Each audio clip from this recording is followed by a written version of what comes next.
الجمهوريه، اذا كان شعب، اذا كان وحده محليه، اذا كان مجلس مدينه، اذا كان حتى في المحافظين، يكون تلتين لفئه معينه والتلت الاخرى للفئه الاخرى، كان تلتين الرجال يبقى تلت المراه، ان كان تلتين للمراه يبقى تلت للرجل. لازم المراه يكون لها دور فعال في المجتمع.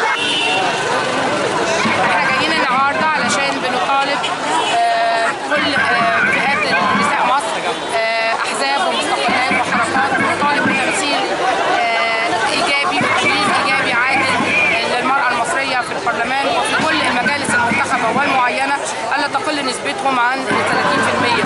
بنطالب بوجود نص واضح في الدستور بينص على احترام مصر للمواثيق والمعاهدات الدوليه التي وقعت عليها. بنطالب بعوده الكلمه المدنيه في الماده الاولى. حزب المصريين الأحرار بيطالب بدستور لكل المصريين، بيدافع عن حقوق كل المصريين، دور المرأة، بيحرص على المساواة بين المرأة والرجل ودي مهمة جدا.